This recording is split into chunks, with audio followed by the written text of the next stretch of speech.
Hello champions, कैसे हैं आप सब। जिस टॉपिक पे भी हम लोग बात करने वाले हैं वो तो आपको समझ में आ गया होगा। इस टॉपिक पे हमने कई बार बात किया है, बट आप में से कुछ नए जुड़ते हैं तो पुराने वीडियोस तो देखते नहीं हो।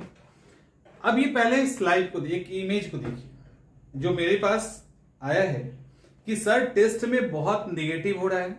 124 अटेम्प्ट लिए, इसमें 59 सही हुआ और 65 गलत स्कोर, एकदम कम हो रहा है, समझ नहीं आ रहा है क्या करूं। प्लीज सर बताएं, माइंड एकदम ब्लॉक हो जा रहा है। फिर सेम मैसेज है, बताएं सर एक वीडियो इस पर बना दीजिए, मेरे जैसे स्टूडेंट का प्रॉब्लम सॉल्व हो जाएगा। तो मैंने बोला ठीक है, कॉल करो, नंबर आपको नहीं दिखेगा। देखिए सवाल क्या है। सवाल है कि कोई भी टेस्ट जब आप अटेम्प्ट कर रहे हैं तो पहले मुझे एक बार नंबर देखने दो कि कितना नंबर आ रहा है। तो मैंने कई बार आपको बोला है 59 सही हुआ और 65 गलत हो गया। देखो सही कितना हुआ 59 और गलत कितना हुआ 65। और ये कोई और नहीं है बल्कि अपने ही टेस्ट सीरीज का एक स्टूडेंट है। ठीक है, अब ये 59 सही हुआ और 65 गलत हो गया। मैंने कई बार बोला है कि टेस्ट सीरीज के द्वारा आप बहुत जल्दी यानी 7 से 10 दिनों के अंदर आप 10 to 20 मार्क्स बढ़ा सकते हैं। 10 से 20 नंबर आपका बढ़ जाएगा। 10 से 20 नंबर आप 7 से 10 दिनों में बढ़ा सकते हैं, और ये 10 से 20 नंबर कम तो होता नहीं। अब सवाल ये उठता है कि अगर ये स्कोर मान लो बढ़ा भी लिए तो इनका कितना जाएगा।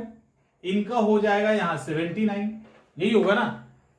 और ये घट के कितना हो जाएगा, ये घट के हो जाएगा 45। यहां पे तब भी सही कितना हो रहा है, अगर हम मैक्सिमम बढ़वा लें 20 नंबर तब भी 79 एंड 45। तो कहीं ना कहीं इसके ऊपर जाने में टेस्ट सीरीज के बियॉन्ड भी जाना पड़ेगा। इसके पहले भी एक मैसेज है जो मैंने आपको नहीं दिखाया है। मैसेज है, सर थोड़ा कंफ्यूज हूं, प्लीज बताएं कि जैसे एनसीईआरटी साइंस की बुक्स पढ़ते नोट्स बना लिए और नोट्स रिवीजन भी कर रहे हैं, तो क्या बुक्स अब भी पढ़ना होगा। समझ में आ रहा है ये सवाल। खैर अभी आते हैं 2 मुद्दे पे। एक तो स्कोर ज्यादा गलत हो जा रहा है, कम सही हो रहा है, कट कुटा के इतना आ जा रहा है जिसके कारण सिर पकड़ के बैठ जाओगे, अब हम क्या करें। अब यहां पे एक चीज समझना पड़ेगा, और वो समझना आपको हर तरीके से है, क्योंकि ये एक ऐसा पॉइंट है जहां पे आके मैक्सिमम स्टूडेंट स्टक कर जाते हैं और साल दर साल रिजल्ट खराब होता है। एक साल रिजल्ट नहीं खराब होता, कई सालों से रिजल्ट खराब होता है। और आप यकीन नहीं मानिएगा, मेरे पास ऐसे स्टूडेंट हैं जो पिछले 5 साल से कांटेक्ट में है, फोन पे, सर ये ठीक कर ले ठीक हो जाएगा, वो ठीक कर ले ठीक हो जाएगा, ऐसे करते हैं वैसे करते हैं और रिजल्ट नहीं आ पा रहा है। क्यों ऐसा हो रहा है? क्योंकि प्रॉपर तरीके से वो प्रॉब्लम ही नहीं समझ पा रहा। अब देखो क्या है, अगर हम यहां पे स्कोर बढ़ा भी दें, ठीक है, तो ये स्कोर आएगा 79 सही होगा और गलत अच्छा खासा हो जाएगा। पास होने की कोई संभावना नहीं है। अब अगर ये स्थिति किसी की है जहां पे वो 60, 70 या 80 तक स्कोर कर रहे हैं, राइट, अगर ये इतना स्कोर कर रहे हैं तो फिर यहां पे कहीं ना कहीं अगर वो 80 प्लस में है तब तो ठीक है, वो सिर्फ टेस्ट सीरीज का भी जो तरीका हम बताएंगे उसको फॉलो करके क्वालिफाई कर जाएंगे, उनको दिक्कत नहीं है। जिनका स्कोर, जिनका सही 80 से कम हो रहा है, यकीन मानिए आपके सब्जेक्ट में प्रॉब्लम है और अभी समय है।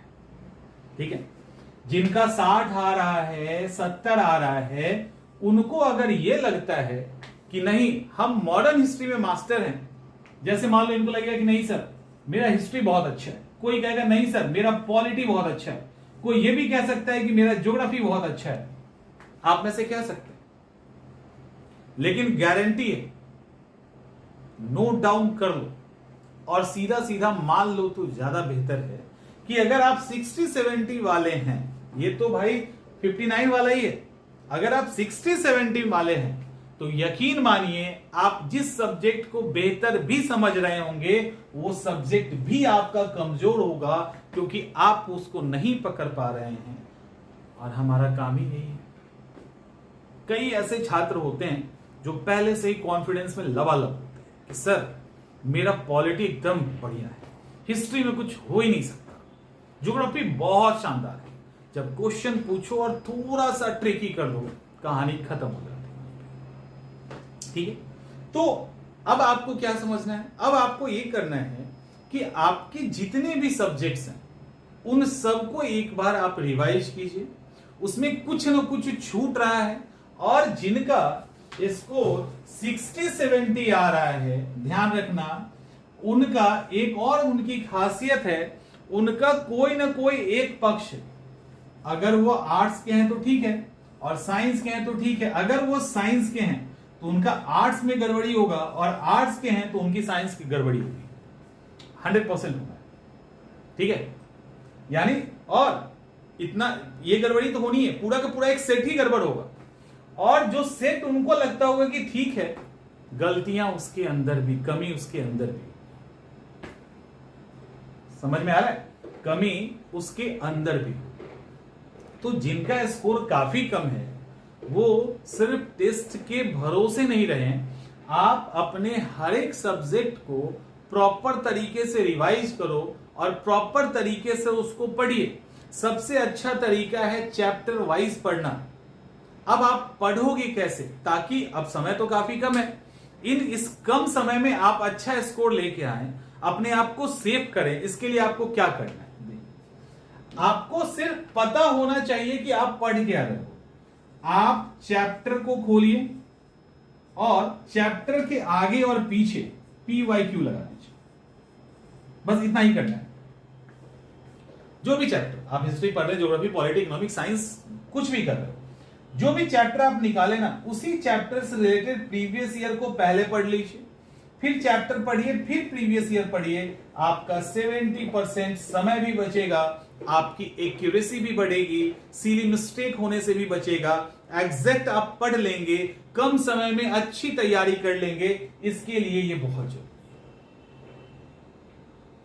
और 100% लो स्कोर कर रहे हो तो पूरा का पूरा सब्जेक्ट सही तरीके से देखने की जरूरत है। इसको जितने अच्छे से समझना है समझ लीजिए, अदरवाइज एग्जामिनेशन हॉल में तो आपको समझा ही देगा। आप यहां हमें डिनाई कर सकते हैं या किसी को भी आप इनकार कर सकते हैं, आप एक गलत फहमी में रह सकते हैं। एग्जामिनेशन हॉल में पेपर आपके हाथ में होगा, क्वेश्चन पेपर और आंसर बुकलेट, और कोई कुछ नहीं कर सकता। जो हकीकत है वो पेपर पे दिख ही जानी है, तो बेहतर है उसको अभी से ठीक कर लें। राइट, अब जिनका स्कोर 80+ आ रहा है, ये तो हो गया इनका। उसके बाद एक और काम करो। वो काम कौन करना है? जो 80+ वाले को करना है। अब मान लीजिए आपका स्कोर 80+ आ रहा है, ठीक है, आप 80+ कर रहे हैं, तब भी आप कट ऑफ तो क्रॉस नहीं करोगे, तब भी कट ऑफ क्रॉस तो हो नहीं रहा। अब कट ऑफ क्रॉस करना है। अगर 80+ आ रहा है तो इसका मतलब ये कंफर्म है कि आपके के सब्जेक्ट अच्छे हैं, आपके ऑलमोस्ट साइंस, आर्ट सब पे एक ढंग का पकड़ है। करंट अफेयर्स भी ठीक है, हो सकता है करंट अफेयर्स अभी आपने ठीक से नहीं किया हो इसलिए भी स्कोर और कम आ रहा है, अदरवाइज थोड़ा सा और बढ़ जाएगा। तो ओवरऑल सब्जेक्ट पे आपकी ठीक ठाक पकड़ है, लेकिन कहीं ना कहीं चूक हो रहा है जिसको नहीं पकड़ पा रहे। यहीं से जो हमारी स्ट्रेटजी है ना, वो एकदम से फाइन होने लगती है, एकदम फाइन होने लगेगा, मतलब एकदम महीन स्ट्रेटजी होगा, एकदम एक्यूरेट एनालाइज करना होगा कि कहां चीजें फंस रहा है। यहां आपको एक ही चीज काम कर सकता है, वो है PYQ प्लस टेस्ट सीरीज। इस 80+ जब आप करोगे ना, तो इसके पहले वाला फॉर्मूला काम नहीं करेगा। 80+ जब आपका स्कोर हो रहा है और आप कटअप से 5 नंबर, 10 नंबर, 15 नंबर, 20 नंबर आप पीछे आ रहे हो, तब आपको किताब पढ़ने से फायदा नहीं मिलेगा। आप 2 साल, 4 साल, 10 साल किताब पढ़ लोगे ना, फिर भी फायदा नहीं मिलेगा, क्योंकि अब आपको पढ़ने की नहीं, ढूंढने की जरूरत है। इसीलिए क्यों कहा जाता है किसी के गाइडेंस में या मेंटरशिप में तैयारी करने के लिए, इसीलिए कहा जाता है कि कहां पर क्या लागू होगा वो आपको सीखना पड़ेगा। और आप अचानक से स्मार्ट कैसे हो जाओगे इतना कि जो लंबे समय से पढ़ा रहा है या जिसके पास एक्सपीरियंस है, अचानक से बीट नहीं कर दोगे ना, तो वो चीज आपको सीखनी पड़ेगी। तो 80 प्लस वाले के लिए एकमात्र हथियार है उनको ऊपर जाने का, वो है PYQ भी और साथ में टेस्ट सीरीज। अब इनको क्या करना है, आपको करना यह है कि जितने भी क्वेश्चन आपसे नहीं बन रहे, ठीक है, वो PYQ में कॉन्फिडेंस से मान लो नहीं बन रहा, PYQ का सवाल, टेस्ट का सवाल, तो किसी न किसी चैप्टर का ही होगा ना, किसी न किसी चैप्टर का ही होगा। आप उस चैप्टर को नोट कर लीजिए या उस क्वेश्चन को नोट कर लीजिए। कुछ नहीं, आप जैसे मान लो कोई भी एक सेट बनाया, इस सेट में बहुत होगा तो 20 सवाल ऐसे होंगे जो आपको नहीं आ रहे होंगे। गलतियां होना अलग बात है, सिली मिस्टेक अगर हो रहा है, सिली मिस्टेक होने के कारण वो तो आप अलग तरीके से ठीक करोगे, उसकी बात हम करेंगे।